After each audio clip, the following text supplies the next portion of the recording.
एक दलित फेस, एक powerful strategist और एक पॉलिटिशियन जिसने अपनी बेटी को इंडिया की यंगेस्ट एमपी बनने का रास्ता दिखाया। नमस्ते दोस्तों, मैं हूं अंकिता और आप देख रहे हैं सिर्फ काम के बाद विद ब्लू एरा।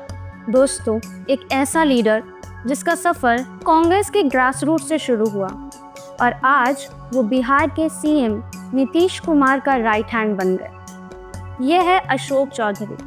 आज हम ले चलेंगे आपको उनकी इंस्पायरिंग जर्नी पर, बरबीघा से बिहार की पावर कॉरिडोर्स तक। चलिए शुरू करते हैं। अशोक चौधरी का जन्म हुआ शेखपुरा डिस्ट्रिक्ट के बरबीघा में एक दलित फैमिली में।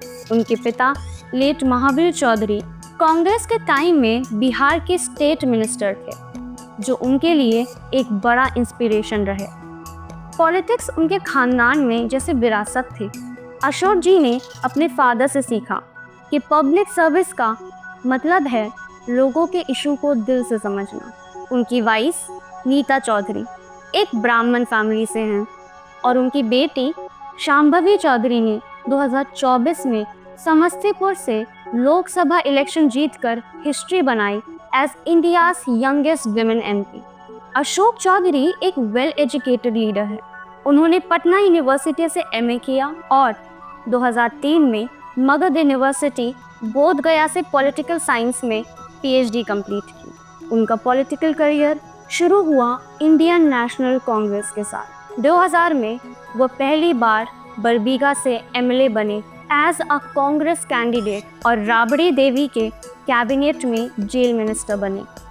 ये उनका पहला स्टेप था बिहार पॉलिटिक्स के बड़े स्टेज पर। उनकी ऑर्गेनाइजेशनल स्किल्स और यूथ कनेक्ट ने उन्हें एक स्ट्रॉन्ग लीडर बनाया। 2000 से लेकर 2013 तक अशोक चौधरी कांग्रेस के एक राइजिंग स्टार थे। 2013 में वो बिहार प्रदेश कांग्रेस कमेटी के प्रेसिडेंट बने और 2015 असेंबली इलेक्शन में कांग्रेस ने उनकी लीडरशिप में 27 सीटें जीती। ये एक बड़ा अचीवमेंट था, लेकिन 2018 में चीज़ें बदल गईं।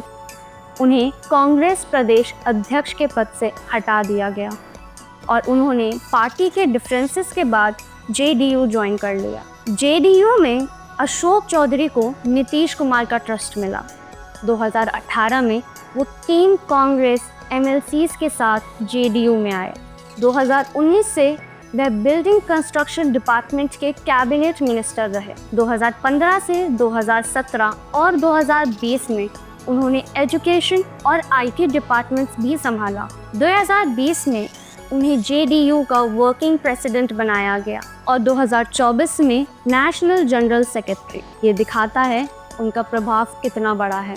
25 जून 2025 को उनका असिस्टेंट प्रोफेसर के रूप में सिलेक्शन हुआ है। अशोक चौधरी का कंट्रीब्यूशन बिहार के डेवलपमेंट में काफ़ी विजिबल है। बिल्डिंग कंस्ट्रक्शन मिनिस्टर के तौर पर उन्होंने इंफ्रास्ट्रक्चर प्रोजेक्ट को पुश किया। एजुकेशन मिनिस्टर के रूप में उन्होंने स्कूल के मॉडर्नाइजेशन पर फोकस किया। उनकी टेक सेवी अप्रोच ने आईटी सेक्टर में भी नई अपॉर्चुनिटीज खोली। 2024 में उनके एक सोशल मीडिया पोस्ट ने स्पेकुलेशन क्रिएट की कि वो नीतीश कुमार से अपसेट हैं, लेकिन उन्होंने क्लैरिफाई किया कि ये पर्सनल था। एक और कंट्रोवर्सी थी जब उन्होंने भूमिहा कमेटी पर जहानाबाद इलेक्शन लॉस का ब्लेम लगाया, जिस पर बीजेपी और ऑपोजिशन ने रिएक्ट किया। फिर भी उन्होंने अपनी बेटी शांभवी के हस्बैंड, जो भूनियार हैं, का एग्जाम्पल देकर यूनिटी का मैसेज दिया। अशोक चौधरी की लेगेसी एक दलित लीडर की है, जिसने कास्ट बैरियर को तोड़कर बिहार पॉलिटिक्स में एक स्ट्रॉन्ग पोजीशन बनाया। उनकी बेटी शांभवी को गाइड करना और उन्हें एमपी बनने का रास्ता दिखाना उनकी प्रोग्रेसिव थिंकिंग को रिफ्लेक्ट करता है। वो कहते हैं, नीतीश कुमार ने महादलित के एम्पावरमेंट के लिए काम किया और मैं उस मिशन का हिस्सा हूँ। उनका विजन है बिहार को एक developed state banana with better infrastructure, education और सोशल जस्टिस। 2025 के अपकमिंग असेंबली इलेक्शंस में वो जेडीयू के की स्ट्रैटेजिस्ट होंगे।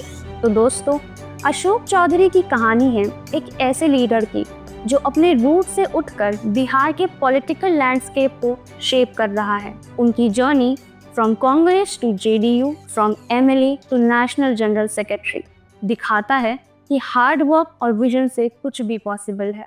अगर ये स्टोरी आपको इंस्पायरिंग लगी तो लाइक, शेयर और सब्सक्राइब करें। आपको अशोक चौधरी के बारे में सबसे ज्यादा क्या पसंद आया कमेंट सेक्शन में जरूर बताएं। मिलते हैं नेक्स्ट वीडियो में। जय हिंद।